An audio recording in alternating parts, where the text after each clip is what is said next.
That's right. I should say that every time you say that, just so you don't have to do the awkward pause. It's true. We can try that out this week. Patreon.com/E1M1. The ones and numbers. That's right. Oh god. Okay. Are you ready? Yeah, I'm about as ready as I can be. I didn't watch the fucking showcase for Sony, by the way. Don't worry. I'm aware of most of it, if I'm completely honest, because my Twitter blew up with all of the OMG Sony. Yes. Sony #1. Yeah. Well, Xbox have got nothing. It's like, wait, all of these games are like 2022 and onwards, dudes. One of them I think was like 2023, and I was like, boy, that's real far away, guys. Woof. Was that the Forspoken one or whatever it was? No, Forspoken I think comes out early next year. I don't remember what it was. I think it was Spider-Man 2, where it's like 2023, and I was like, oh man, just don't put a year on it at that point. Like that's just, it's gonna slip to 2024. Just don't even put a number. Yeah. You know what the hard thing is to do right now? Google Spider-Man 2 release date. Because there's 2001 things. Yeah. Sam Raimi, Spider-Man 2. Available now on Blu-ray. Correct. Spider-Man 2 is slated for release sometime in 2023. Woof. Why reveal it this soon? Don't put, just release a teaser trailer and don't put a date on it. Just tell you who the developer is in the title. That's it. That's all you need. Like they did with the Wolverine game, which fuck knows when that's coming out either. 2025. I promise. Okay. Are you ready to start? Yes, sure. All right. Starting in 3, 2, 1. Welcome back to another episode of That Video Game Podcast. I'm your host, Boston, and joining me as always is Moonpier. Howdy. The Nymph is out on assignment this week, and the assignment is go on vacation and relax. So yes. We'll be joining us again next week, and hopefully he is relaxed and playing as many video games as he wants. Don't want to maybe take a vacation from all of it. That can be 70 or that can be 0. It is completely up to him how he spends his vacation time. Yeah. Not that we have any pressure, Nymph. We need you for content so bad. Get back Please to work. Play like 12. Patreon.com/E1M1. The ones and numbers. Get all the cool behind the scenes early access stuff. We just recorded literally an hour-long Outcast just now. How when there's two of us, there's one less. We go 30 minutes longer than we normally do. No one can stop us. Yeah, it's a lot. So the Outcast. Nymph, we need you back to contain the content, right? Please. Yeah, tell us to be quiet. If you just started listening, Outcast is our uncensored stuff. We talk about pretty much everything that isn't video games before we start live streaming, before we start recording this very show. $5 a month gets you everything on Patreon, including the Discord, including early access to both We Roguelike It, which is the roguelike show that Moon and I do, and Critical Misses, which is the sort of other media show that Moon and I do, where we're kind of catching up on all the media hits we missed. You get all of that stuff. Don't lump me in with that. It's largely me. Until we do the Indiana Jones trilogy, then it can be we. Until this point, it's you, please. Yeah, there've been some stuff. We did a season where we went over Nine Inch Nails. That's on the public feed now. And Moon was not very well versed in Nine Inch Nails, but now you are. So we had a little bit where the tables have turned, but it is largely me. You had 2 months early access to that and all the other stuff. Patreon.com/E1M1. Moon, what have you been playing this past week? Video games, grown up adult stuff where I go to work and work too many hours per week. Yes. I did have crap. I forgot to talk on the pre-show about my actual Labor Day, which was spent actually not in my house, but driving around, going to places and getting ice cream and things like that. Ooh, nice. Which I forgot to talk about on the pre-show. That tells you how chaotic the pre-show was, folks. Right. Yes. But I played a little bit here and there. I played a little bit of Alien Fireteam, which Hmm. continues to be the I'm a sucker for terrible games game. Right, the Best of B games. Yes, Triple B, I believe Sterling once called it. Right, Not Sterling Archer, Stephanie Sterling. right. I'm sure Sterling Archer would use a rather different name for this kind of game. Probably, probably. I don't even want to think about what he'd call it. But I continue to play that a little bit. It's fine. It's fun. It's enjoyable. It's good. It's good. Yeah. Now on We Rogue Like It this week, I did mention one of the games I've been playing, Mhm. which is Moonlighter. Hmm. So, do you want to tell the audience, if they're new, why I'm playing Moonlighter still, Boston? Like a year and change after we did it for We Rogue Like It. Yeah, Moonlighter commits what I consider to be an achievement mortal sin. A couple, Uh-huh. actually. It has achievements that don't end in 5 or 0. Uh-huh. For a lot of people, that's not a problem. It makes me a little itchy when mine doesn't end in 5 or 0. That extends into Destiny as well. Mine currently ends in like with your triumphs. Yeah, my triumph score ends in a 3 right now, and I don't like it. Gotta fix it. I recognize that's a me problem. Coupled with a whole bunch of achievements that you can't get. Like, you can't refight bosses. So there's a couple where it's like, oh, don't get hit while you're fighting this boss. 22 points. Defeat this boss. The final hit needs to be with the broom, which is like the default weapon you have. 27 points. And it's just like, guys, come on. What are you doing? Mortal And there's Sins. a speedrun achievement as well, by the way. Right. So if you miss one of them, then you're looking at a roughly 4 playthroughs of the game, Right. for the record. So, not fun. I do have to say, I'm not turning this into a console war, I promise. No. I love the achievement system. I like having that score associated with it, especially like it's the thing I like in Destiny, where you have this overall kind of account achievement triumph score. I really do like over on PlayStation side that they don't have a score associated with each trophy, because you don't get into problems like this where it's like, this one's silver, this one's bronze, whatever. You do have like your account trophy level, which doesn't matter because nobody pays attention to it. But I kind of like that you don't get into that sort of problem over there. True. They do have, on the True Trophies side, they do the equivalent math for it. So they do. On True Trophies, they do give you a True Trophy score. Right. Which I think is very valuable, because it's like, this one's worth 3 because everybody has it. You just hit the start button. This one is worth 470. It's like, oh, wow, okay. Yeah. Which I only know that because I'm looking at my True Trophies page right now, which is horrifically shallow compared to my True Achievements page. But my favorite thing is I have one friend, so I literally know everything you've been playing because you're the only person on my True Trophies friend feed. Best friends. Now I can get a spoiler alert for everything in the show, should I choose to. There you go. Oh, interesting. I see what you've been playing. I can't wait for 10 minutes from now when you talk about this game. That's right. That's right. Secrets. I have to wait so long, 10 minutes. But no, I like Moonlighter. I genuinely do. I'll be honest. I'm a little bit nervous about doing my pacifism playthrough on the Blair Witch. The problem I'm running into now is I should do it now. I should do it now. Now that you're fresh. While the game is still familiar to me, because otherwise I'm going to end up in a limbo situation. And I don't mean limbo as in, oh, what plane of existence am I on? I mean limbo the game. Right. Where limbo the game has an achievement which is beating the game and died less than 5 times. Oh, wow. Okay.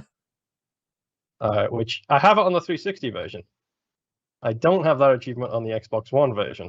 Right. And it's been about 6 years since I last played Limbo, so if I'm going to try that, I'm going to need 2 playthroughs. Yeah. One to remember the game and one to beat the game with less than 5 deaths. Yeah, exactly. So I should play Blair Witch, but I haven't because I'm a giant wuss right now, which is hilariously fun. Well, and But Moonlighter no, is such a chill experience too. yeah, in all honesty, it's been one of these games where like I have put on my headphones and I have listened to a crap ton of Star Wars Minute, Right. which I know completely non sequitur here, dude. The guy who does one half of the Mad Max Minute podcast, they're doing Waterworld H2O minutes at a time right now, and Oh my god, that's really good. yeah, it's 2 minutes as well. It's 2 minutes at a Yeah, time. It's great. that's great. However, since the very first season of the Mad Max minute by minute breakdown, Mhm. they've been teasing Twilight minute by minute breakdown. Oh man, that'd be great. And I know they're getting close to wrapping up Waterworld. Mm-hmm. And the dude literally tweeted, "So hey, movies by minute fans, has anyone ever heard of Twilight minute by minute breakdown? Oh man. Because it's considered bad form to do it if somebody else has already done it." I see. It's It's kind of nice. like if everybody who wanted to do a video game podcast checked with you before they did a video game podcast, because we've been Right. around the longest. Right. Screw you, everybody else. Yeah. Like, it's kind of like that. Like, you know, if you want to do it, you ask somebody if you can do it before you go ahead and do it. It's considered disrespectful to the Minutes community if you do that. Right. Which I love. So he tweeted that, and I was like, wait. Hold on. Does this mean what I think it means? Right. Is it happening? And he responded with a gif of the guy from Community who's also the musician dude who's a comedian. Donald Glover. Donald Glover, yes. Yep. Him going, shh. Right. Oh, because no offense, I will listen to anything that those two put out, because those two, like that husband and wife team, are quality content for my ear holes. So I'm looking forward to that. Nice. But yes, Star Wars Minute. I made it through the last of the sequel movies, and now I'm on Force Awakens. So good things await. Yay! Hey, there you go. But yes, that's what Moonlighter has been for me. Right. Moonlighter has been my podcast game because I like the music, but I don't need to hear it 50,000 times. Like, I don't need to hear that tech dungeon music every single time I go into the tech dungeon. Yeah. I just don't. Chiptunes are fine unless you spend 120 something hours playing the game, in which case you don't need them no more. Yeah. But yes, so Moonlighter I've been playing. I've been enjoying that. Due to my limited time this week, like I said, lots of work. I actually spent a day outside of the house. And today was Days of Chores, which sounds like a game. Days of Chores. Yeah, it's a great Tom Days Cruise of Chores. No, my final game this week is Song of Iron. Oh, okay. Which is a relatively new release. I was gifted a code for this by a friend of the show. I think it was Jimbo Jangles. Yeah, I believe he hit me up about that too. But yes, I'm pretty sure he's just trying to support a dev. So he's been trying to help get the news out about this. But yes, Jimbo Jangles, hotness personified. Go talk to Jimbo Jangles. He's a nice dude. Yes. And he has a sick ass car last time I checked. That's true. He does. Let me try and put some footage of this on the stream here. But yes, Song of Iron is, weirdly enough, kind of like Limbo. Oh, okay. Because it's a 2D side-scrolling combat-ish kind of game.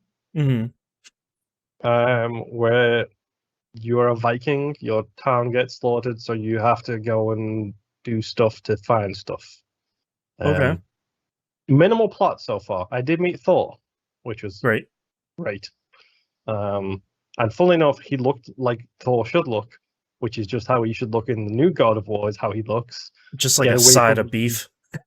Yes, get away from you giant man children. Right. With your stupid complaints. Co-signed. Yeah, well, I'm sure we'll get into that eventually. Yeah.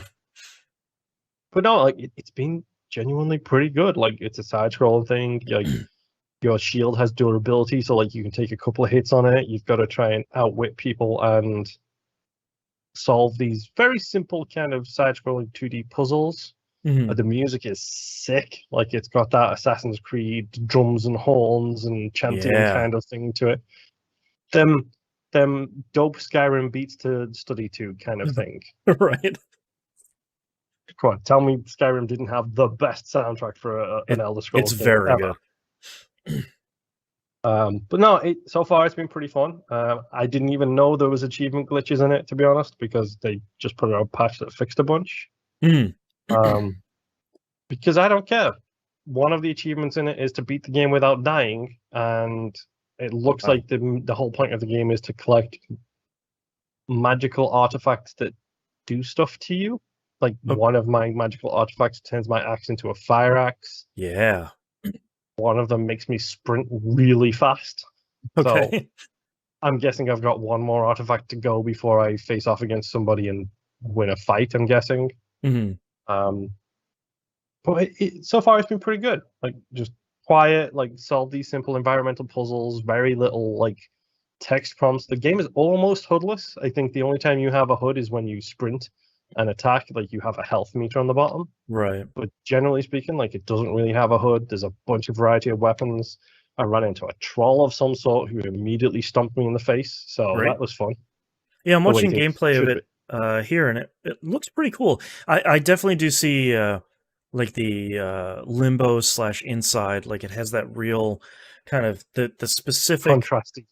Yeah, and like the specific angle at 2D that it's kind of the puzzle solving that it's doing. This looks cool. Yeah, it's Song of Iron. Pretty fun. Yes, Song of Iron, pretty fun so far. I am genuinely enjoying my time with it in my limited time I had this week and last week and every week of my life, it feels like these days. Right. But no, it's fun. I'm looking forward to getting back into it. I will probably finish it relatively quickly. It was Jimbo Jangles who sent it over, by the way. Nice. And, you know, it's been fun. It's been a good time all around. So, yes, look forward to getting back to that. That's all I've been playing. Boston, take it away. Joel in chat asks, who's been playing Tales of Arise? Not me yet.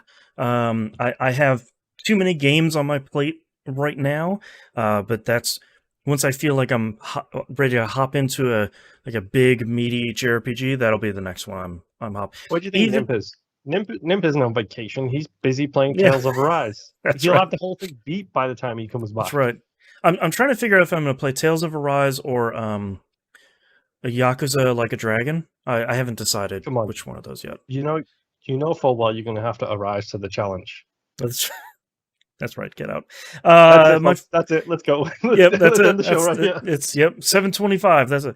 The first game I'm playing is Picross S Genesis and Master System Edition. Oh no, no! Anytime you say the P word, I get afraid. Yeah, so I like the Picross S games. These are on Switch. If anyone is not well versed in the Picross and the picture crosses, I think they're really solid. I think with every new release, I think this is like the 4th or 5th one they've put out.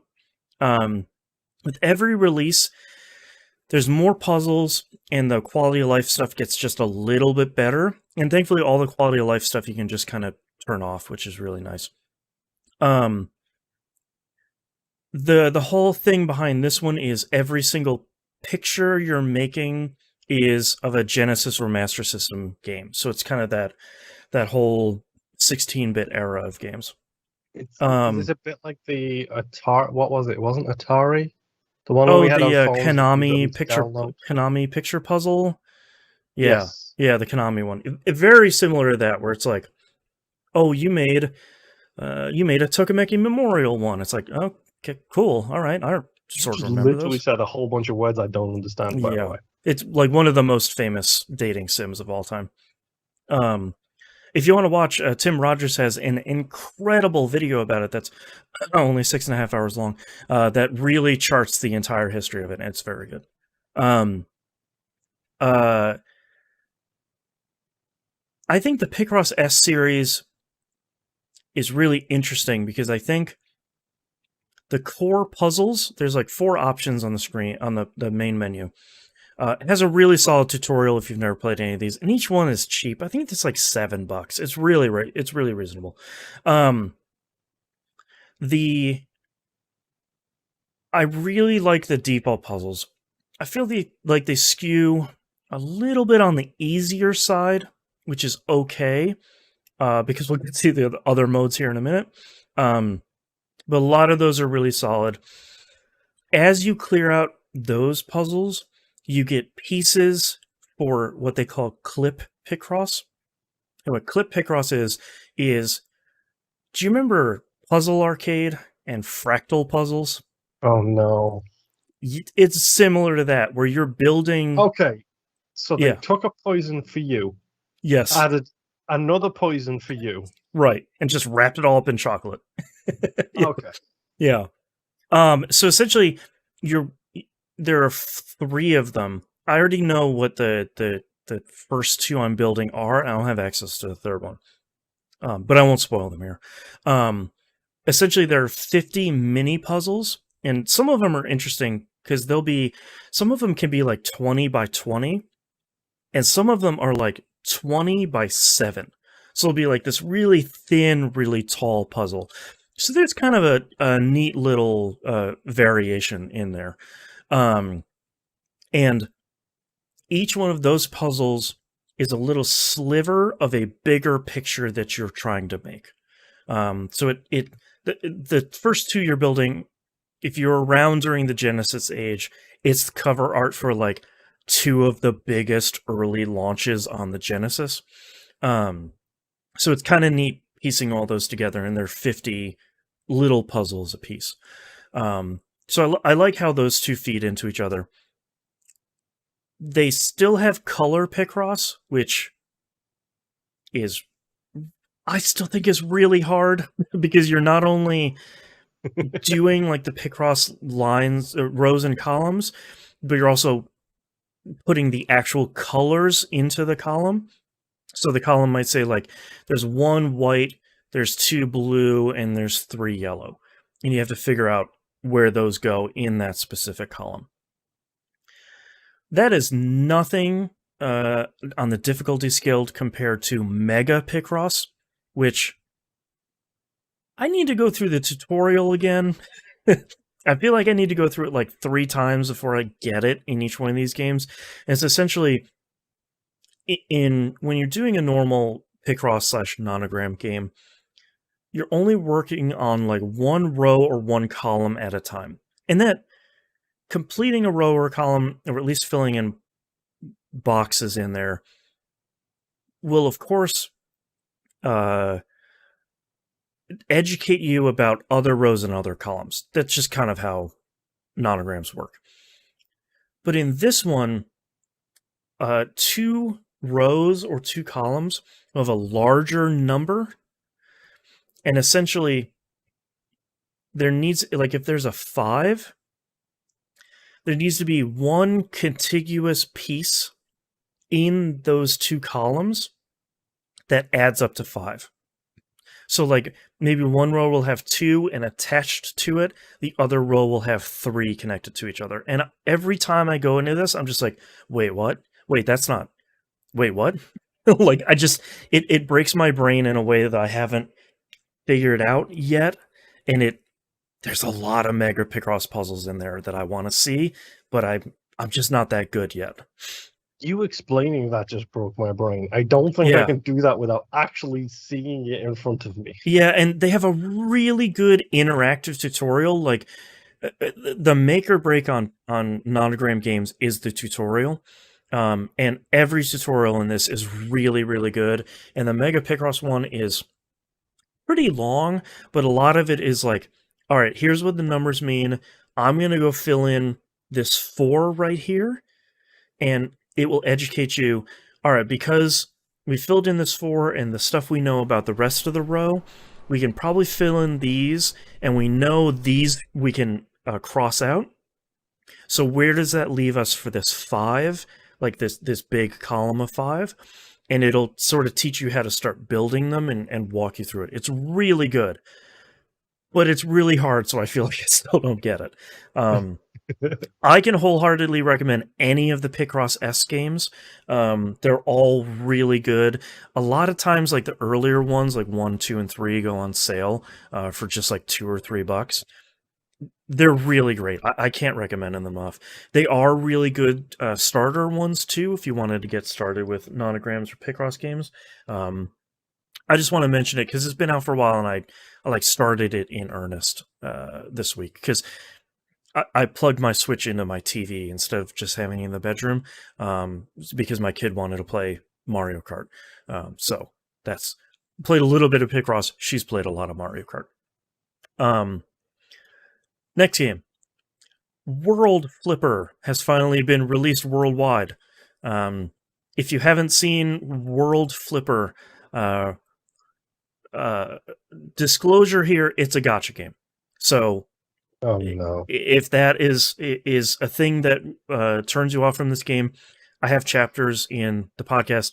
Just skip to the next one. So World Flipper is a gacha pinball game. Oh no! Yeah, where each one of your units has skills and special attacks, and they level up, and they have equipment and stuff, and it has really incredible pixel art with it too. I've been watching the Japanese release for like the last year, and it finally launched worldwide this week, and it's pretty good. Yes, that is World Flipper. You're happy. It's already installing on Moon's phone. They also, let's talk about Mortal Sins here for games. Moon's phone, that is 80.42 megs. Mm-hmm. Once you get through the tutorial, by the way, so I'm getting the HD version, my man. Yeah. Once you get through the tutorial, it then says, "All right, are you ready to download the full game? It's 3 gigs. You have to." You have to download that while I'm doing the tutorial. That's like basic stuff for gacha games nowadays. And it doesn't download in the background, which really sucks. Of course. Why would it? World Flipper, I've played. It moves pretty quick, and really early on you unlock auto battle, which is always great in any mobile game. It seems to work pretty well.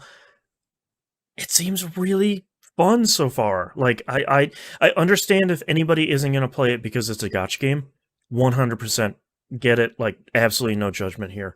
As far as I can see, it only has one currency because it just launched.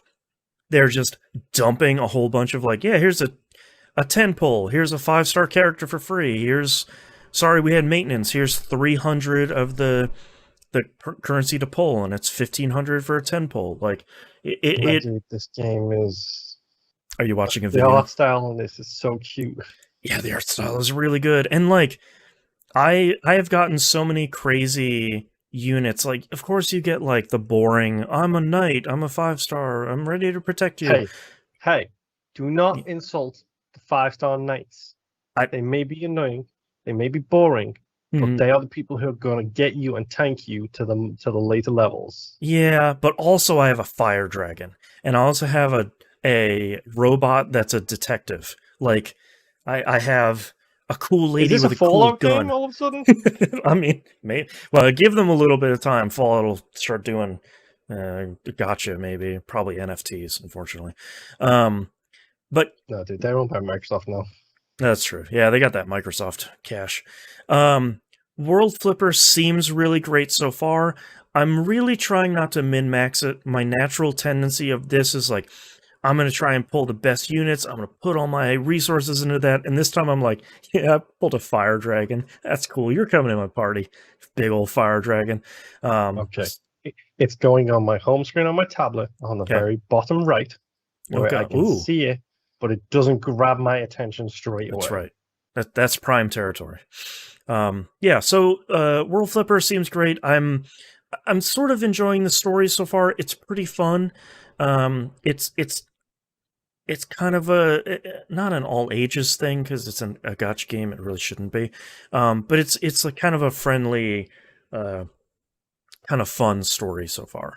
I'm enjoying it. I like it. I'm glad that it plays as well as it looked, when it launched last year. So we'll see. We'll see how long I sort of stick with it. Fuga, Melodies of Steel.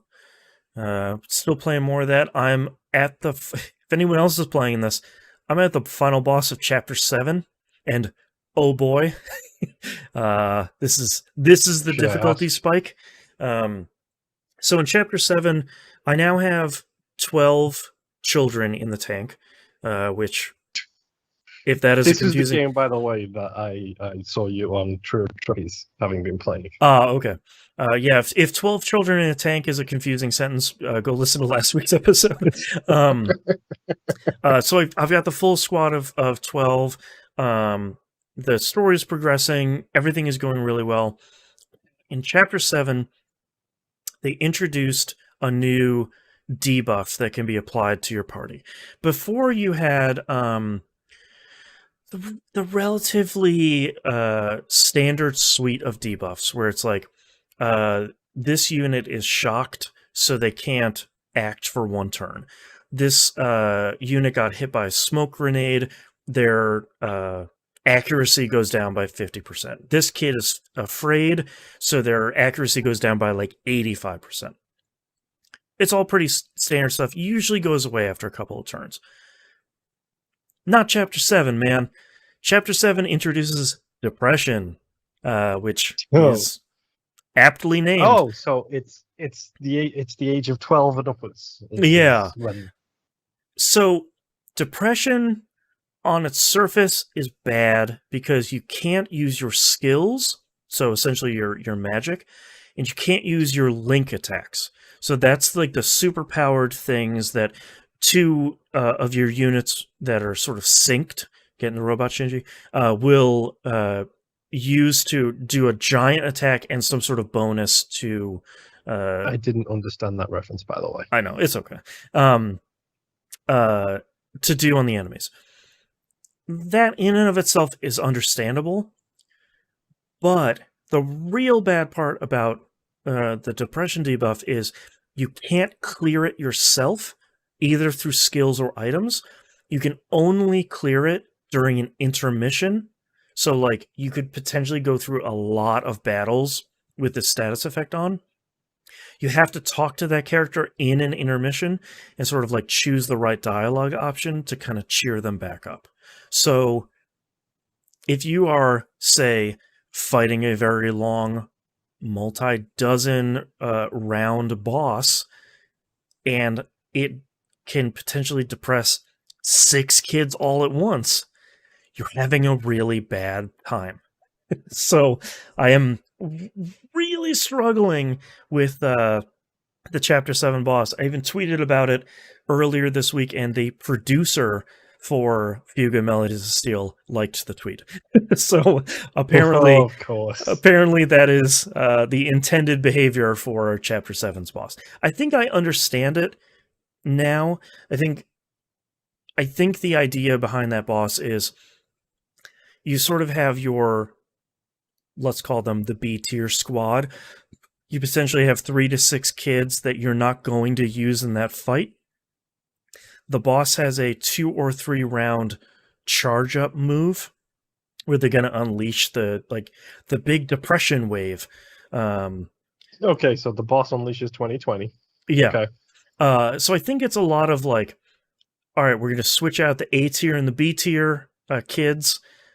We're going to let these 6 kids get blasted in the face with the depression, and then we're going to switch back to do damage. Boy, it's terrible. So Did you realize that out of context, all of this is the worst. It's the worst. So I think I get the strategy. It's just also like there's very little about this game online because unfortunately not a lot of people are playing it. And unfortunately, of those people that are playing it, very few people are writing either guides or trophy guides or walkthroughs or stuff. It also only came out in July, dude. Yeah, I mean, like all guides take longer these days. And it's not a game that's gonna sell like multi-millions. It's not like GTA 6 came out and day one there's like 50 guides for every trophy and like every boss and stuff. Like it's none of that. Complete non sequitur here, but you saying GTA 6 coming out just made me laugh because I think it was during the PlayStation showcase they announced GTA 5 is getting an upgrade again, and I saw the video of somebody on Twitter losing their mind and being like, they can't keep getting away with this. Why do you keep doing this? So not only that was great on the 360, that was great on the 360 too. Not only did they announce the update again, they delayed the update. So GTA 5 got delayed again. It's great. So Fuga is definitely has a much smaller base, which is part of the reason why I'm talking about it so much, because CyberConnect 2 is a great developer, and this is their first self-published game. It's only $40. It's on Xbox, PlayStation, PC, and Switch. I'm trying to recommend it to as many people will listen to me. But it makes it a little bit tough for saying, like, I'm having trouble with the Chapter 7 boss, and there's, like, one Reddit thread from 2 months ago where people are like, this kind of worked for me, and it took 55 turns. So, like, I just need to find the time to sit down and go through all those 55 turns to kind of just get this boss done. Apparently, this is the difficulty spike. Everything after that is kind of the standard difficulty. So, okay. Out of curiosity, yeah, because I can't help myself. Sure. It looks like there's 12 chapters, by the way. Correct. Is 12 the cap inside of the tank? Yes, there are only 12 kids in the tank. Yes, because you mentioned you had 6 in reserve. Are they outside of the tank? Oh, sorry. So when I'm talking about reserve, there is a maximum of 12 kids in the game. Less if you're a monster and you shove them in the soul cannon to yeet the boss, which Chapter 7 is apparently the one where people are like, tempted. Yeah, like, I could just one-shot this boss. I don't like that kid, but... How much is a child's life worth? That's right. Yeah, Chapter 7 makes you ask that question. No, so what happens is there are 3 positions in the tank for guns. So you have 1 kid in each one of those positions, and they can have any combination of the 3 weapons. So you've got 3 kids there. They have essentially like a backup. So there's 2 kids in each slot, but only one of them is working a gun at any time. This sounds so bad. So you have 6 people. So you like child soldiers too, as well? 100%. I loved MGS too. You have 6 people like manning the guns essentially, and the reason why you have 2 in each slot is for those link bonuses that I was talking about before. If you have like a 2 people in one slot that have a good relationship, they build up that link meter faster. So you can kind of do that big attack more often.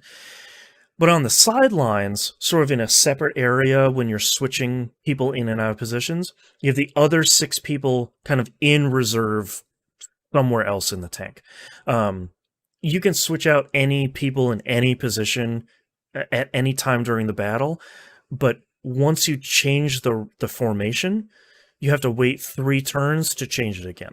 So you can't just like change everybody out, do a big attack, and then switch them back out right away. So you have to live with your decisions for a little bit. That's why I'm saying like A tier and B tier. It makes a little more sense when you see the interface.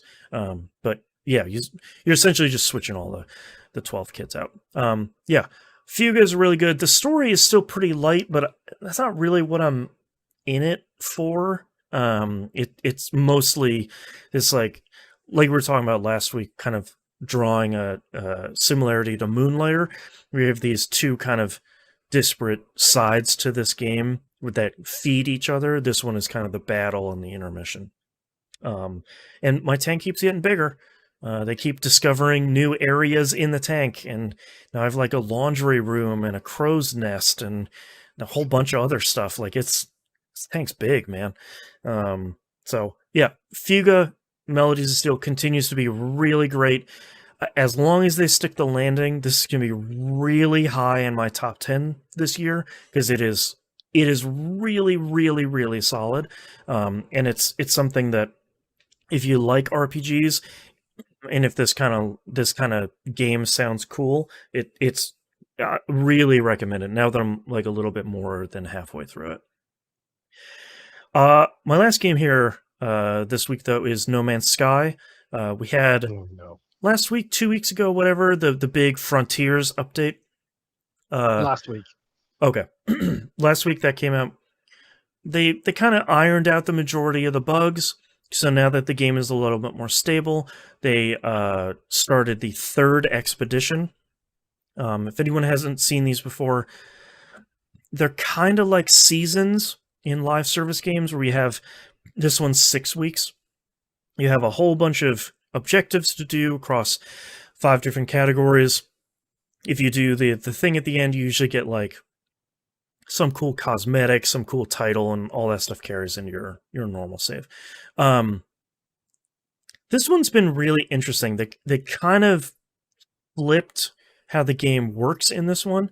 So the first expedition was largely like, we're going to do a caravan across space. It's going to be like a long haul journey from one place to another. Season 2 was largely like, let's discover the mysteries. LOL, here's the Normandy. Which Normandy still looks really great in the game. This expedition is all about one single planet. Everybody starts on this one single planet, and your long-term objective, and like one of the last objectives in the expedition, is to fix your ship and get off the planet. Interesting. So the majority of it isn't like, scoop some stuff up, make some fuel, yay, I'm off to the space station to buy everything I need. Like, you're going to be playing for multiple hours before you repair the first part of your spaceship. And it really is trying to get a mastery of where you're building your base. Thankfully, the planet is toxic, and the storms are pretty bad, but you start literally like looking at your ship.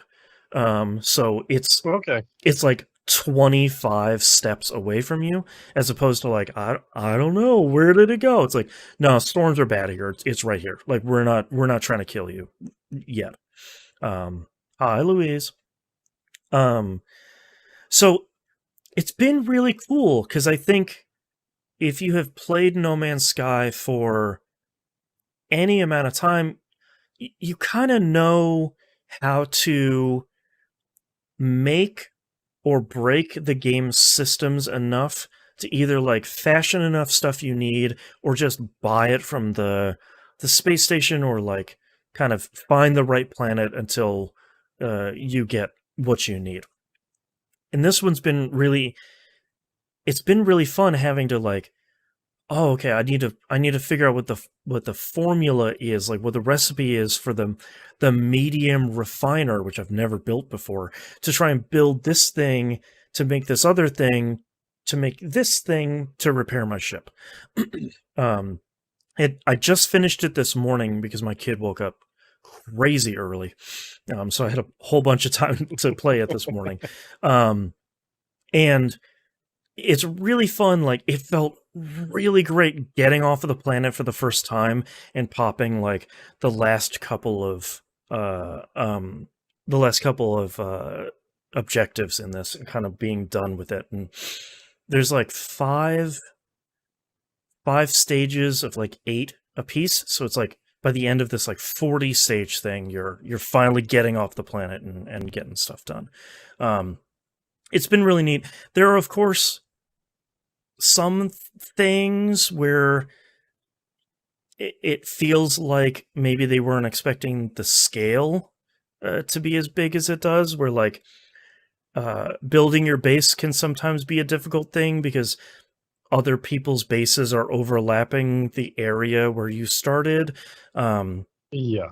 One of the objectives is to build the mech exocraft, and I spent all this time like getting the plans and getting all the resources to build it, and I go to plop it down and it says maximum of 5 per planet. It's like, cool, there's way more than 5 of us playing, and I kind of can't leave, so what am I going to do? The solution to that is fix your ship up, find someone else's base, and summon their like all of their exocraft, and it registers them as your own. So like now you can just summon all the exocraft. It's just great. But it's all that little stuff where it's like, oh, we're trying something new. Maybe it doesn't 100% work, but it at least is a cool, different take on No Man's Sky. And I hope they continue to try new things like this with each one of the expeditions, because it's kind of, I don't play No Man's Sky that often. It's like the seasons in Diablo 3. Where it's like, yeah, I could play Diablo 3 for a week. Sure, why not? Like, I could play No Man's Sky for a couple days. Yeah, why not? And then I put it down for 6 or 7 months. And there's a new expedition. Be like, oh yeah, No Man's Sky. Let's do it. All right. So there's like, I think it's still like 5.5 weeks. I got it done surprisingly pretty quickly. So if you want to hop in and see all the cool new stuff and get some cool rewards, Expedition 3 is out. It seems like it's fairly stable. And that's all I'm playing this week. Let's take a break. Yep.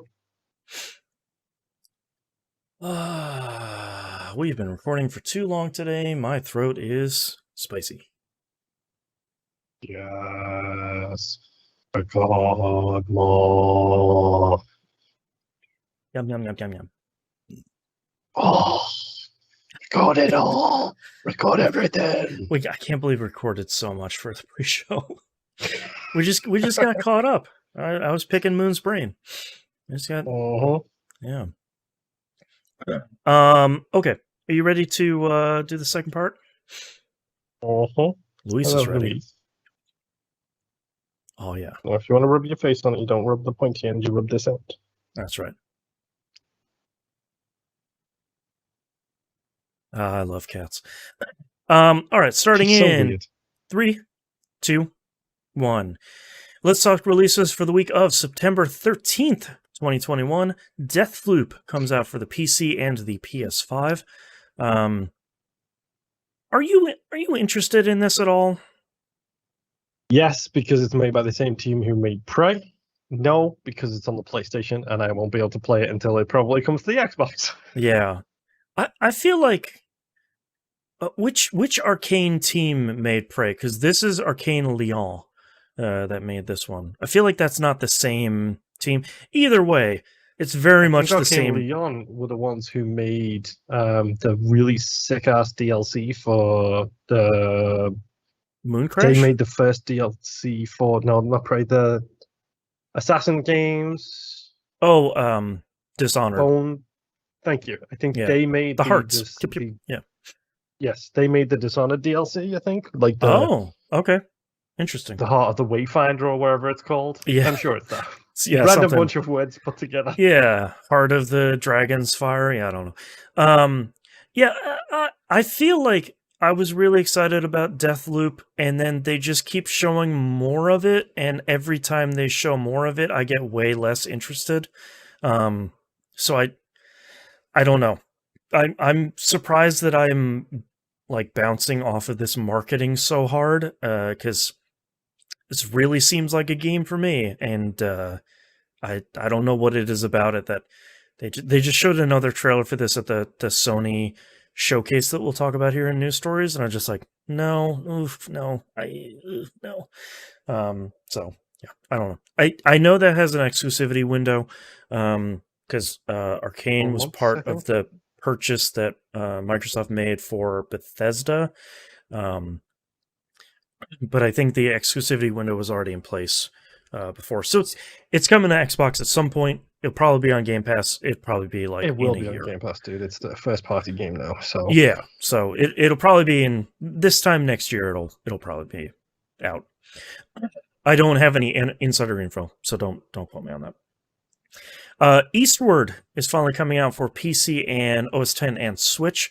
This is the Chucklefish developed 2D pixel art Magic. I think it's a Magic School game. This has looked really good for the last couple of years. I'm really happy to see this coming out. It's looked really solid, and I'm very curious to see what the reviews are going to be on this one. I wish it was coming to Xbox and PlayStation. I'm hoping it will in the future, but if you can put your indie game on Switch, you probably should, because they still sell really well. Skatebird comes out PC, Switch, and Xbox One. I think that's coming on Game Pass, I believe. I believe it is Game Pass. Yeah. Hold on, let me... did you know, by the way, that there is 22 games coming out on Xbox this week? Oh, jeez. Goodness. That's a lot. We're not going to talk about all of them, but... Skatebird, Xbox Game Pass, yes. Great. So go be a skateboarding bird or a burb, depending on how Uh-huh. you decide to call birds. A B, Uh, always a B. yeah. Ni no Kuni 2 Revenant Kingdom Prince's Edition comes out on the Switch. This is just the game, and all of the DLC is coming on the Switch. This game is really good. If you're looking for like that Pokemon Studio Ghibli JRPG fix, it's really great. You don't need to have played the first one. The first one's not nearly as good, so you can probably pretty safely skip that one. This one's real great if you're looking for a good RPG. I don't know how it runs on Switch. That's always kind of the black cloud hanging over some of these releases, but if it runs really well, then that's a pretty big recommendation. Tome, Toem, comes out on PS5, PC, and Switch. This is the black and white photography game that's kind of been all the rage at like Day of the Devs and a lot of the indie showcases. Go check out a trailer for that. That looks pretty cute, pretty fun. Big news story this week. The Epic versus Apple lawsuit is over. I wrote parenthetically for now, which we'll get to in a minute. The judge ruled in favor of Apple for 9 of the 10 charges. The important one, though, that he ruled in favor of Epic is like the big one, where Apple must now allow app developers the ability to direct users towards payment options that are not provided by Apple. So that's like a really short sentence that has a really big implication for the entire App Store. Yup. So let's get into the details here before we start breaking it down. Apple, of course, is celebrating a total and complete victory. Celebrating, the court agreed that, quote, success is not illegal. Apple, your attitude still sucks. Epic, surprisingly, is taking this judgment as a total loss. Tim Sweeney made a statement via Twitter writing that, quote, today's ruling isn't a win for developers or for consumers. Epic is fighting for fair competition among in-app payment methods, and app stores for 1 billion consumers, end quote. The details here about this specific ruling is that the ruling only affects in-app purchases, and the in-app purchases, this ruling only affects US-based companies. But in-app purchases make up the majority of the $19 billion a year App Store revenue. And about which Tim Sweeney said you're on the case. He doesn't know how much money it makes. Right. Sure. And about a third of Apple App Store companies are US-based companies. So this is a pretty big ruling against Apple. Appeals are due December 9th.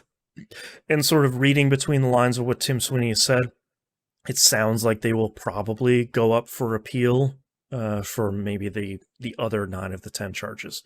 I feel like this is one of those news stories that is probably going to have pretty big ramifications for Apple's bottom line and for app developers' bottom lines too, because if app developers make their in-app purchases more appealing for non-Apple stores, like Fortnite did, where they're like, hey man, buy it, you know, these 1,000 V-Bucks cost $10, or sign up with the Epic Game Store and they're permanently $7. What are you gonna do? You know, how attractive does that look when the 30% cut that Apple's taking gets removed? Yeah. This is gonna be a really interesting one to watch.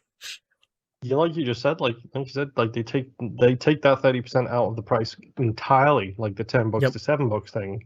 Yep. That makes perfect logical sense. You know they're gonna take it down to 80 or maybe save 50 cents by going and doing it over there. Sure. They're gonna have to try and find the sweet spot.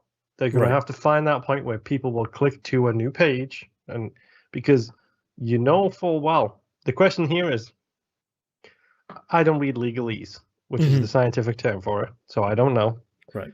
But does this mean that Epic can tell people to go elsewhere, or does this mean that Epic can put a link telling them where and one click it to their storefront? I believe they it's can- both. Because how I know you don't play Fortnite, but how it worked originally in iOS before Fortnite got pulled down and started this whole thing is it was literally a screen that says, "Hey, if you want to buy V-Bucks, I got great news for you. We have a sale. The Apple Store one is here, 1,000 V-Bucks for $10. Or you can go to our brand new Epic Store. You can buy that same amount," and they had like $10 crossed out, and it's $7. Just come on over here and we'll buy it. From what I understand, it's allows the same thing. So you can direct your in-app purchases to a third-party purchasing place, which for someone as huge as Epic is a huge boon for them, because they're cutting out 30% of billions of potential dollars that are going to get sale. We still don't know if Apple's going to allow Fortnite back on the store. They're not forced to as part of this ruling. If you're a small developer, maybe the Apple payment system is still the best way, because maybe you send them off to Square or Stripe or Shopify or, heaven help you, PayPal. They're still going to take a pretty significant amount of that money too. So I feel like the middle to large developers are the ones that really win here. Oh, yeah. The Ultimate Team is now going to take you directly to the EA store. They are building 100%. A web portal right now as we speak for Absolutely. all your Ultimate Team needs.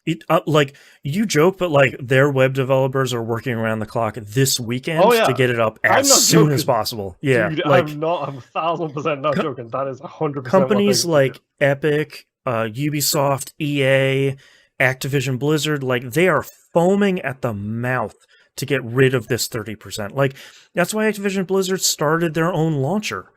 Like, they wanted to get rid of the 30% from Steam, which is now like a variable price that I don't even fully understand. Like, that's why Epic started the Epic Game Store. They wanted to get rid of the 30%. Like, I mean, the funny thing is, as well, is like, even if they take that 30% off the top, and they, from me thinking as a capitalist who lives in a capitalist society, thinks they're just going to take $2 off and pocket that extra $1 essentially as pure profit margin kind of thing. The question is then, do companies like this stop? They still have the Apple in-app store, right, but they stop linking to it. Like, you hit the store button and it says, here, hit this button, and it takes you to our store, or in the tiny little text at the bottom, like they do, continue to the App Store. Whereas the front page is immediately, click this button to go to our store. Right. Or click here to purchase the V-Bucks, or click here to unsubscribe in like the light gray text. Yeah, you know, and it's click that button and you get through to the Apple version, which they don't even tell you about. They give you the impression. Well, we gave them an option. It was just really small. Yeah, I mean, that's the real question of you know, how do they handle this stuff? Yeah, and like, I feel like the next couple of months are going to be really interesting for really big developers. Like, how soon does Hearthstone do this on iOS? Like, how soon does Epic's lawsuit against Google for the exact same thing continue to progress? How do the lawsuits against Apple in other regions of the world that's suing them for the exact same thing that Epic was suing them for, how do those progress based on this lawsuit? So this Microsoft now get to have their launcher directly through the App Store for Game Pass. Sure, yeah, because Apple's big thing was saying, like, well, if you want us to put an app store, a Game Pass app, cloud gaming app in our store, we have to personally vet and rate every game that's inside the app. And Microsoft was like, no, because you don't do that for Netflix. And you don't do that for Steam. Right. Well, yes, Steam and Apple have been fighting forever, and I think Valve is just like, here, you can see your friends list, shut up, whatever, we're done. Because their original thing was like, you can remote play, you can do all this stuff, and Apple's like, what? No. What? No, that's crazy. But yeah, this is going to be a really interesting one. I'm curious to see if the appeal is going to bite Epic. It almost feels like Epic should sort of take the kind of L, kind of W, and just go ahead and fight the other lawsuits, as opposed to saying like, well, we didn't win 10 out of 10, so we lost. Second place is first loser. I'm curious to see if that's going to bite them or not. Time will tell. We do have two smaller news stories here. Remedy announces an Alan Wake remaster, kind of worst kept secret over the last 2 or 3 weeks. This is coming out Xbox One, the Series X and S consoles, PC, PS4, and PS5, which thankfully marks this as the first time it's coming out on PlayStation platform. October 8th, 2021, so this is right around the corner. Does include... Spooky season. Yes, it's perfect for spooky season. It includes the 2 DLC packs, The Signal and The Writer. Sadly, not American Nightmare. It will have 4K support, and they did announce that they're removing all the product placements too, which is exciting. Okay. Nothing gets to me. Like, don't get me wrong. It was fine. They had coffee and they had batteries, and it was Duracell batteries. Yeah, whatever. It was fine. Yeah, it was fine. It wasn't like Splinter Cell where like Sam Fisher literally opened a pack of Airwaves, was the chewing gum brand in England, at the very opening cutscene before he got off the helicopter. Ah, this delicious Starbucks. Yum, yum, yum. Yeah. I didn't think I was super excited about this until the part of the trailer where he says, "My name is Alan Wake, I'm a writer," and it's like, got me back in, you big dumb jerks. I love Alan Wake. Poets of the Fall classics are going to be back in, and I'm so happy. Yeah. I think that's the only remaining question, is the Alan Wake, as it's been like re-released on other platforms, has run into some music licensing issues because yay, America's DMCA nightmare. So I'm sort of wondering how that's all going to get resolved. But I'm sure the Poets of the Fall songs will still be in there because the Poets of the Fall songs are like, they're good friends with them. And funnily enough, on the Alan Wake website, where it's got the console original versus remastered version, they're showing one of the old gods of Asgard in that. That's good. Yeah. I feel like this is one of those games that on the live stream, because I saw it in the Sony showcase that we'll talk about next here, it didn't look super great because it's like a 1080p pixelated live stream. I feel like I want to see like full 4K footage running at full frame rate and kind of see what it looks like fully done up on release. I have a sneaking suspicion it's going to look really good. And maybe it's time to get back to some spooky stuff. Read some pages scattered around the woods. There is also an audio commentary track. Yes, that's what I forgot to put in here. Yeah. They patched that into the 360 version, or was that DLC or something along the line? I don't remember. They had that in there from what I remember. I'm glad they're bringing that over. Hopefully it's updated. Maybe they have like a 2021 version. Yeah. Alan Wake's great. Go play it. Hold on. Important questions here. If I buy the game from one console platform like the PlayStation 4, do I get the PS5 version for free? Yes. Yay! Showing that Control was not a decision by Remedy, but a decision by the publishers. Boo, 505. Yeah. Good for them. Yes. That's great. Smart delivery on Xbox platforms as well, by the way. Naturally, yeah. Speaking of Sony, let's talk about Sony's September showcase. We're just going to cover some of the highlights here. It was about 40 minutes with one of Sony's dumb commercials at the opening that always looks like a really great game I would like to play, that it turns out to just be a commercial. Stop doing that. Anyways, they opened the show with a KOTOR remake. Knights of the Old Republic coming out. Aspire Media is making this. You probably know them as the house that's been porting a lot of the Star Wars games to modern consoles lately. They're going to do a full remake of KOTOR that's coming out on PC and PS5 only, which Interesting. It's weird.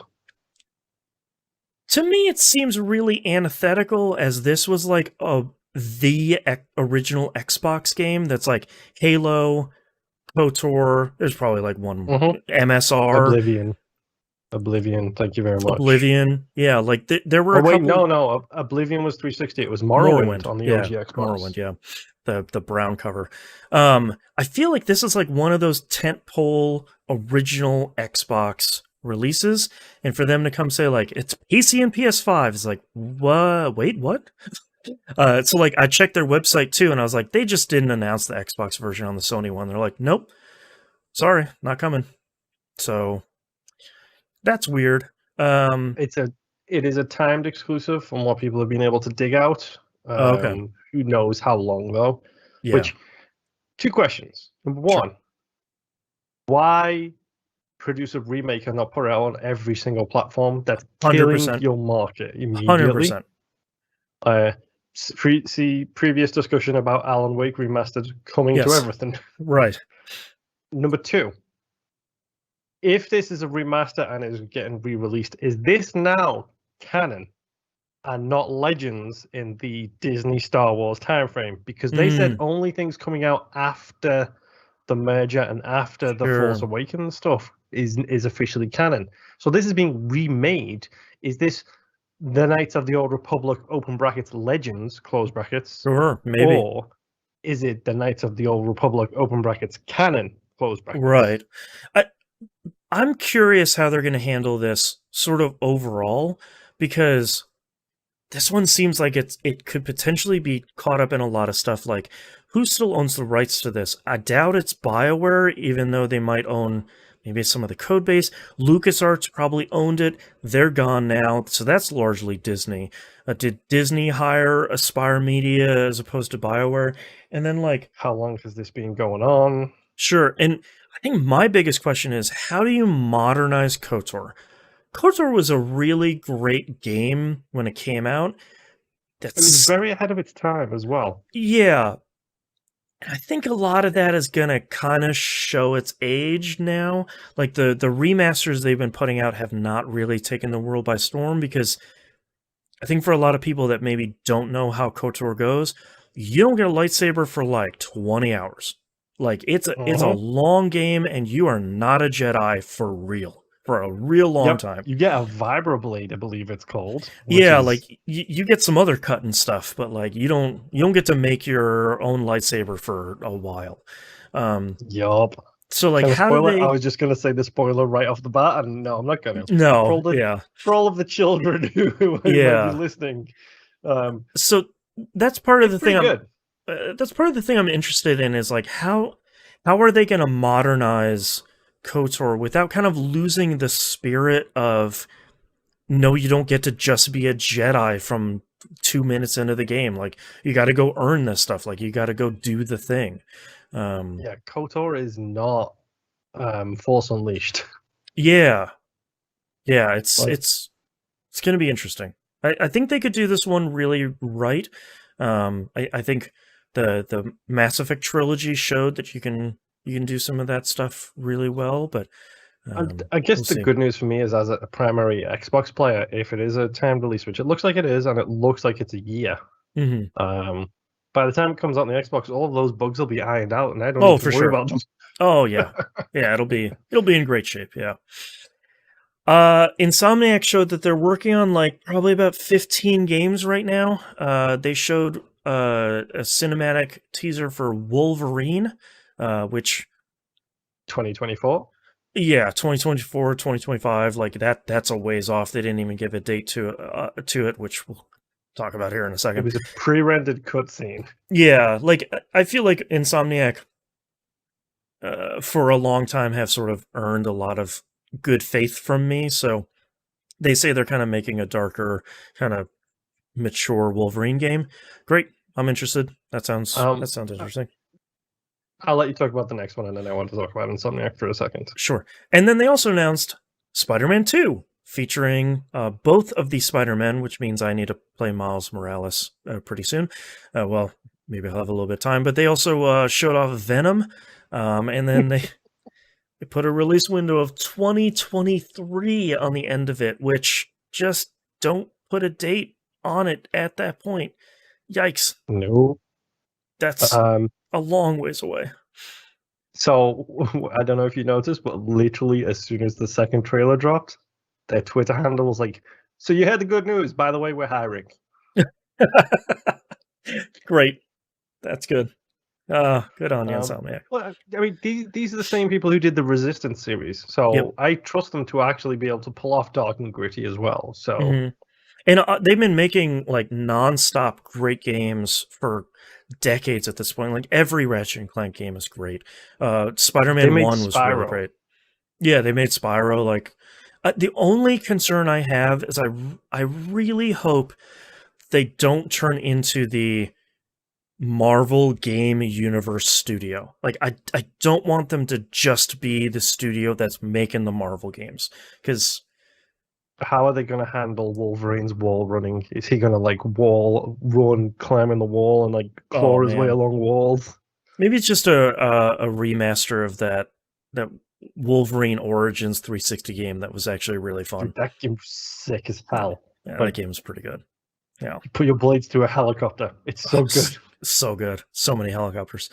They showed off a pretty lengthy trailer for God of War Ragnarok. Most of it was story stuff and animation stuff. There's some combat stuff there. There was a really cool combat sequence where Kratos and Shrey were fighting like side by side, and they were both kind of doing combos. I thought that looked pretty cool. That game looks great. I'm super pumped. Can we talk about how this is the man-baby game of choice after The Last of Us Part 2 now? Like, okay. Instantaneously, by the way. Instantaneous about two things. Not only body shaming, but also racism. Like, Gamergate is just checking a lot of checkboxes. Sony Santa Monica dared to put a black woman in a God of War game. How dare you? God of War's never had a black character in it before, am I right? Go play God of War 1.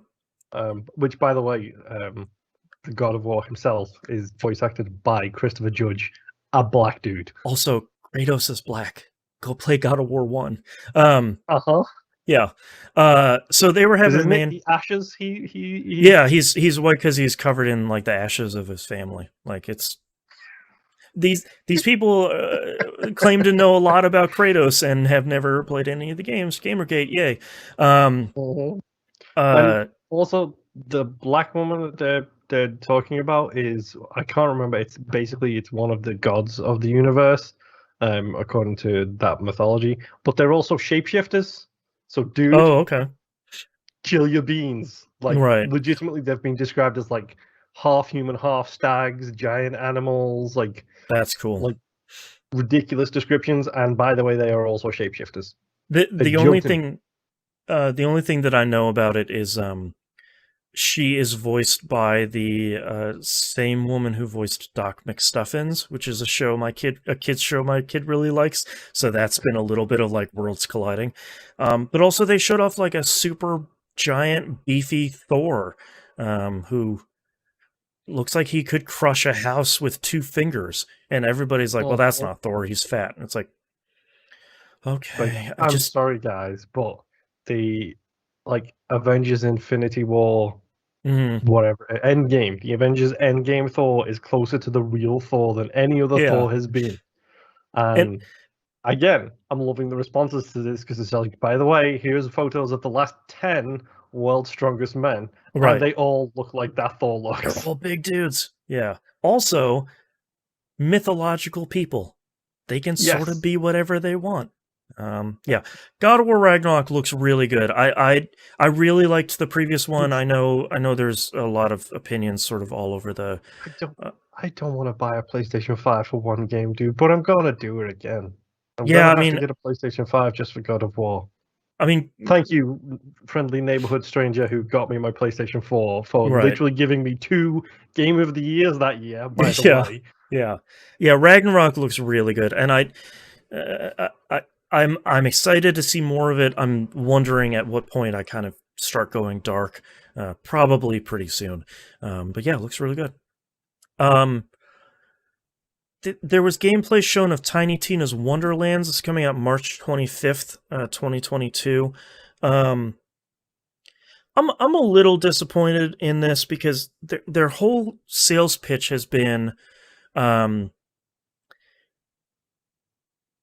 this is Borderlands, but it's different. Like, we've got a different Oh. thing going on. It feels like they're going a bit Saints Row with this. But they spent this entire trailer talking about this game has 70 bajillion guns in it again and doing like the gun explosion again. So it's like, guys, like it can't be both things. And it really what Dude, it looks like if is, this turns into an XCOM game, oh you're man, going to be punching yourself in the face. yeah, it's not going to. Even the Marvel XCOM game isn't an XCOM game, as we found out this week.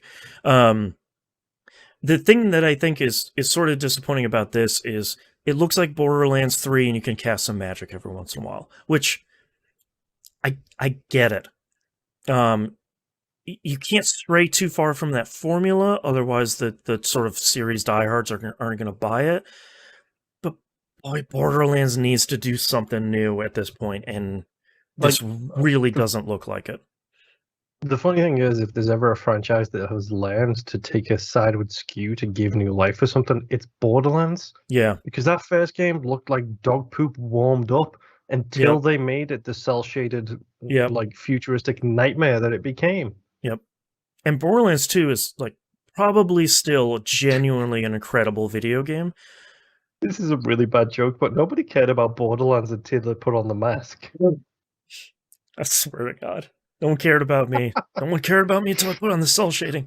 Yeah, let's move on because we're running out of time here, and I don't want to talk more about Borderlands. They show off Project Eve. I genuinely don't know who's developing or publishing this. This looks thick as hell. This is like full on, this like incredible looking. First off, I thought it was like a Parasite Eve thing really early on because they called the character Eve. And I was like, don't bring this evil on us, Square Enix. Don't make another Parasite. Bad. Like, hit him with the newspaper. Dude, stop that. Dude, no, three was bad. Square can't. Square isn't healthy enough right now. 3 was bad, but 3 was also a PSP game, dude. That's fair. That's fair. Thankfully, it's not a Square Enix published thing, but it looks like a really cool, like, fluid action game that just looks like a lot of fun, and I'm really curious to see more of this. It's got a little bit of a Platinum feel to it. Do we know who's deving it? Yeah, like high frame rates, kind of like fast action, moving all over the place. It's looks like a little bit of Witch Time in there with the dodge. Mm-hmm. Like, it looks cool. Like, it looks like a real cool game. And it's got a semi-dressed lady as the protagonist, so that makes me think it's 1,000% a Platinum game. Yeah. Square Enix showed off a lot of Forspoken, finally, which really sold me on this game. Looks like it's like someone from the modern day goes back into some sort of fantasy and medieval world and starts cutting dudes and slinging magic and fights like a cyber queen. Forspoken looks really cool. I've been on the fence with the stuff they've shown lately, and this looks really neat. I hope they show. I talked about this on Pup yesterday. I hope they show a larger gameplay snippet of the main character kind of wandering around the world and getting into some encounters and solving some puzzles and stuff, because I feel like, based on these trailers, I don't really have a good idea of like what the balance is between, is it a giant open world that I'm wandering in and like doing puzzles and stuff, or is it kind of larger corridors from one area to another? I think that's the only thing that is still an open question for me. They showed off Alan Wake Remastered, which gave us a release date. They showed off Chia, I'm We'll gonna, call it Chia. Chia is yeah, fine. Don't pronounce the TCHIA. T. This is a super cool looking, kind of bright, cartoony action adventure game. Looks like it's a lot of like, I'm gonna hop into this animal, use it to solve some puzzles, and kind of keep on moving. This was one of the genuine surprises. This is the stuff I like out of showcases like this that Microsoft and Sony do. That I like seeing these games where it's like, I've never seen this thing before, and then it's like, all right, you're going on my wish list. This thing looks super cool. So that looks cool. That was one of my surprises of this show. And last one here, Gran Turismo 7 finally gets a release date of March 4th, 2022. So shockingly right around the corner. Someone, Orahack on Twitter, said, I didn't realize they did like a shot-for-shot remake of the GT1 intro in this trailer. God. I didn't get that, which makes the trailer way better. But yeah, it does, but also 2 people are going to get that. I know. Fun fact, I got confused because I thought you meant Grand Theft Auto 7 in the show notes. Yeah, GTA 7. I thought you were being funny. No, yeah, this is Gran Turismo 7. You know, I've always been interested in the Gran Turismo games, but never enough to like get good at them. I'm really curious to see what this one's going to be. But those were the highlights of Sony's showcase. A lot of people were way more jazzed about the showcase than I was. I thought it was a solid showing that kind of had a lot of good stuff in it, but also a lot of stuff that's not coming out anytime soon. Yeah, I think that's the thing is people, it's the same thing that always happens is people get super hyped up and ignore the dates at the end of stuff. Yep. Like Wolverine from Insomniac sounds cool as hell. We will see what that turns into. There's no release date at all. Yeah, Spider-Man 2 ain't coming out for another 2 years, folks. Yeah. I mean, minimum. God of War Ragnarok doesn't have a release date from what I remember. So, like, Project Eve, I don't even know who develops and publishes that. Like, we also, unfortunately... I just went to the website at the end of that trailer. It's a Korean developer, and it doesn't even look like they make games, dude. So I don't interesting. know. Okay. Also, we didn't see Final Fantasy 16, which I thought was gonna be a shoo-in for a Sony showcase. Yeah, we didn't. Well, Horizon just got delayed to the week everything's coming out in March next year. So, and they just had like the last showcase they did had like a big 25-minute thing, so I wasn't really expecting that here. Okay, but yeah, I thought this was a pretty solid show. Jeff Keighley did a ranking online, like, what do you think it did, A, B, C, or D? And I voted B. Of course, like 55% of people were like A. It's like, to me, like an A thing is like Microsoft at E3 last year, where it's like, cool, here's 65 games you all got to have, and they're on Game Pass, and they're coming out this year. It's like, okay, that's like an S tier one. The thing to get excited about this is KOTOR. If you're an old school gamer like us, KOTOR is a good thing to get excited about. Very interested in that. Spider-Man 2 and God of War are 2 literally game of the years. Oh, for sure. 2018. Yep. So it's hard to think that either one of those will be bad. Mm-hmm. Like, especially if they do the way that game turns sick as hell for me. Mm-hmm. Is if, funny enough, they take a page from Grand Theft Auto 5's book, introduce Venom at the beginning. He's not the villain. He's on your team, and you character switch between the 3 characters like in Grand Theft Auto. That'd be great. I'd love to play as Venom. Man. Like, you meet all 3 Spider-Men, 3 different skill trees, 3 different storylines, and then just throw it all out there. So you're doing different things with different people. Insomniac is hiring right now. Trademark Moon, thank you very much. I will take my check in the mail. That's right. All right, that's all of our news stories. We do have a really nice email from Jamie. Unfortunately, we are out of time. I'm going to scooch that over to next week, and especially Nymph should be back, so all 3 of us can answer it. Thank you for sending that in. Thank you very much, everyone, for listening. You can visit us at tvgp.tv. Everywhere find and follow us is on the right-hand side of the page, including the Discord link. Hop in on all that stuff. The Final Fantasy V Pixel Remaster is going to be coming out at some point, so leaving that channel open for a little bit in the hopes that it's good. Hop into Destiny 2. If you're still playing Marvel Puzzle Quest, that channel is super active. And come hang out and chat with us. And patreon.com/E1M1. Talked about all the good benefits at the top of the show.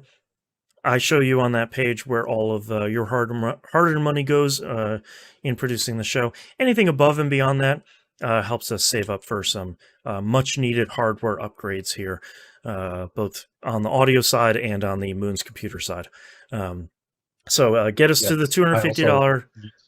Yeah. I need a new microphone. This microphone has literally traveled across this planet, by the way, folks. Yeah, it's a trooper. Blue makes some pretty good mics. And get us to the $250 a month goal. That helps us save a ton of money for this stuff, and I get to play spooky, scary stuff. Yes, please. Yeah. Yes, please. Ideally, if you can do that in the next 3 weeks when spooky season first arrives, that would be fantastic. It'd be thematically appropriate. Yeah. Patreon.com/E1M1. Thank you so much, everyone, for listening. And we'll see you all next week. Bye. Bye. Don't mind me. I'm moving Facey to where he can be seen more. Yeah. Yeah, that one's good. He's prime time positioning. He's not covered up by the words. Yeah, that's a good one. Or by me. Yeah. I've got my cat, the picture of my dearly departed cat behind me that's just peeking over a box like he always did. It looks very satanic, if I'm honest. It's from my angle, because I get a different angle to the stream. Yeah. I love that cat. Okay. Titles. What you got? Oh, crap. I forgot about titles. I didn't really. I brought down a lot, dude. Okay. Contain the content. Okay. Achievements, mortal sin. Don't like it, gotta fix it. Limbo situation. Day of chores. Skyrim beats to study to. Contrasty. This is where it starts getting potential veto opportunities. 12 children in a tank. The Big Depression wave. Yeah. The Boss Fires 2020. Mm-hmm. How much is a child's life worth? Oh, God. This is what I said when I meant veto capabilities. So the veto block. All your ultimate team needs. Mm-hmm. And other cutting stuff. I have triple B. It makes me itchy.